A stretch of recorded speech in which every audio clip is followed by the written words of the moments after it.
Ah, South Haven. We all know it for its sugary sand beaches and its iconic location in southwest Michigan as a tourist spot for summer. The town was incorporated in 1869 as a lively fishing, lumbering, shipping, and fruit industry. Steamers built in South Haven served ports throughout the Great Lakes. By the 1900s, at the turn of the century, tourists discovered South Haven as a mecca for leisure.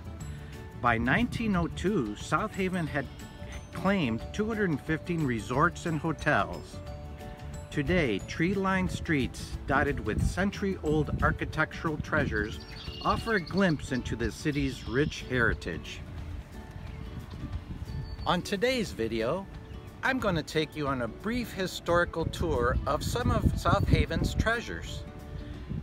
I hope that you will learn something, and let's explore together. One of my favorite spots in the city is this viewing spot along Indiana Avenue.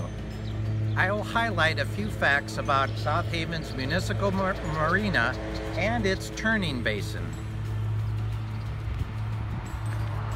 Initially, the port and Black River served as a hub for commercial shipping. In the 1960s, the turning basin, which you are looking at, was enlarged to 440 feet. It has an unusual circular shape, which is hard to appreciate in this day and age due to the many docks which have been built for pleasure craft. This allowed ships of up to 400 feet in size to make the turn in the river before heading back out to a lake. Canadian freighters and European ships from as far as Scandinavia visited to deliver paper pulp and take back fruit. By the turn of the century, passenger ships with hundreds of passengers became common during the peak summer season. The ship, called the City of South Haven, launched in 1903, could carry up to 2,000 passengers and sleep 400. The infamous Eastland, built to compete with the City of South Haven in races across from Chicago to South Haven, was also built, and it capsized in the Chicago River with 800 lives lost, more than those on the Titanic. We are still on the south side, and what you are seeing is the lightkeeper's dwelling. This was built in 1871 and was last occupied by a keeper and his family in 1940. Today, the Michigan Maritime Museum's research library is housed in the building. The lightkeeper watched over the harbor 24 hours a day in 2-hour shifts.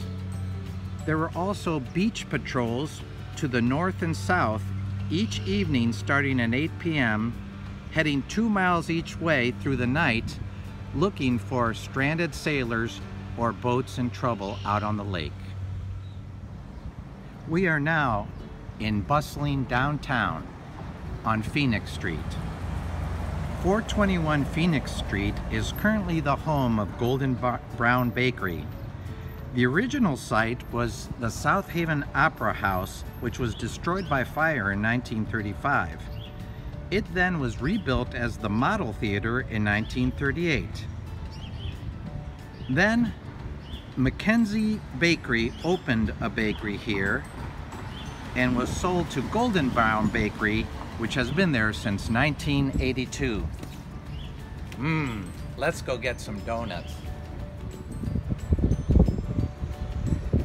We are still on Phoenix Street at Combs Barbershop. This was initially Niffenegger's kosher meat market for Jewish resorts.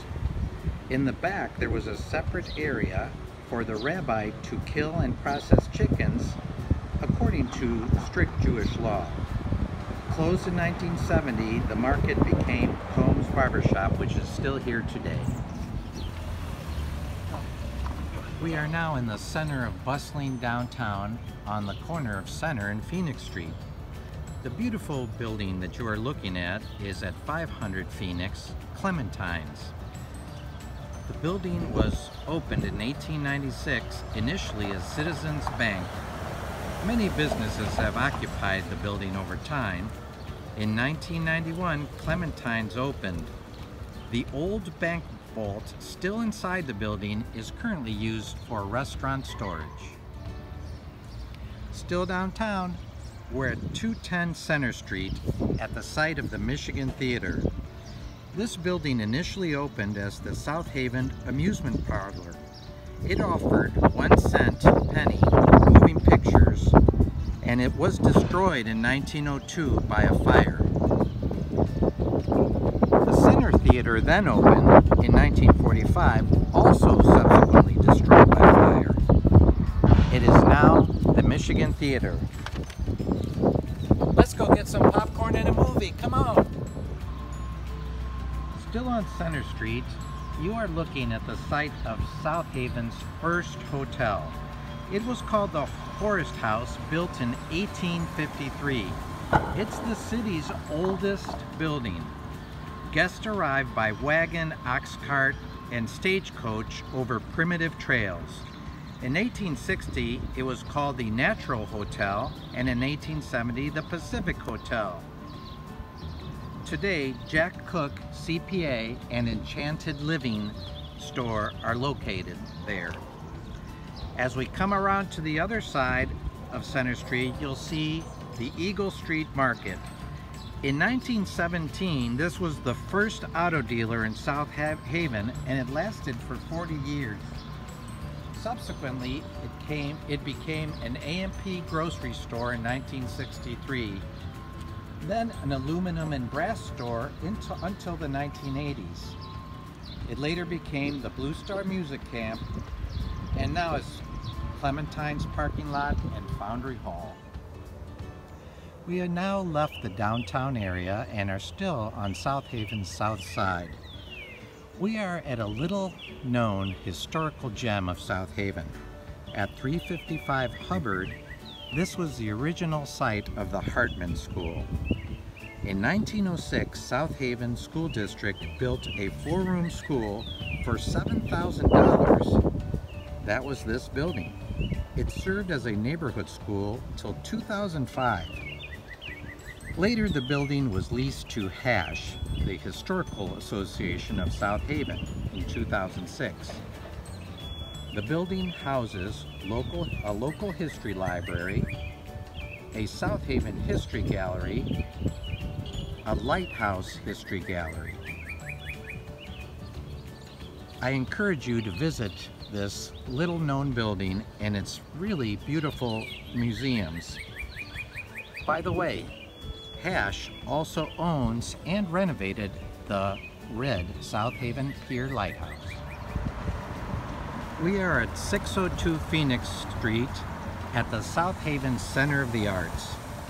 This beautiful Art Deco building is one of 1,689 Carnegie libraries built between 1883 and 1929. Worldwide, there are over 2,500 Carnegie libraries, built by funds donated by the Scottish American businessmen and philanthropists. The building is dedicated in 1906, and the current library has actually moved across the street and is being renovated.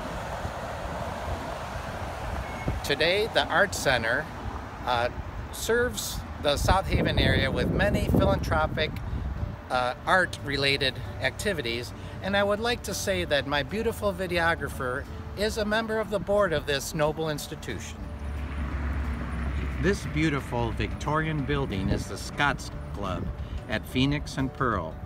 It was founded by 2 pioneer women in the 1890s, and it was formed by a women's reading circle to read and discuss literature.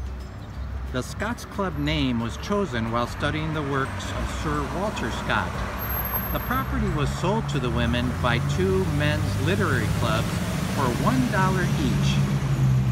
This is a Michigan historic site. It became in 1981, and it has over 100 members.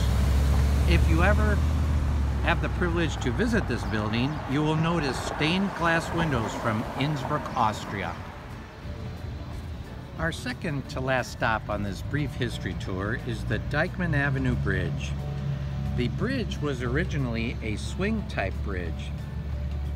In 1953, across the street was a smokehouse and retail market that was sold in 1988.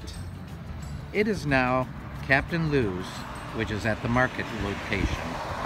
Right next to Lou's is the Coast Guard, the Maritime Museum, which houses part of the original Coast Guard station moved from the lakeshore.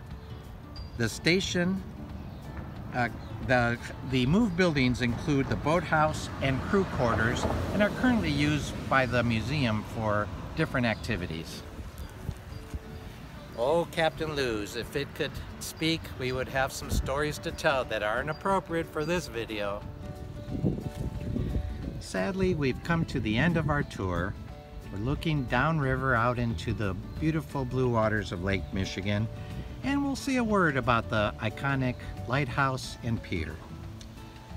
The pier began construction in 1871, and as we pan around, you'll see the lightkeeper's dwelling on the bluff above. It was extended 3 times in 1901, 1913, and finally in 1940. In 1940, it received its final extension to 1,200 feet. At the turn of the century, group swimming lessons were offered off the South Pier into the lake. You'll notice the signal tower at the Coast Guard station, which we referenced earlier, still remains. For boaters coming into the river out from the lake, if you line up that signal tower with the lighthouse, it provides a direct route straight into the lake. And believe me, sometimes that navigation can be quite difficult depending on how angry the lake might be.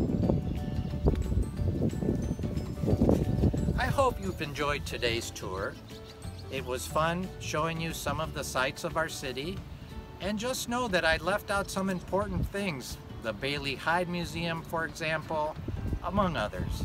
So next time, take a break from the beach and enjoy South Haven, Michigan.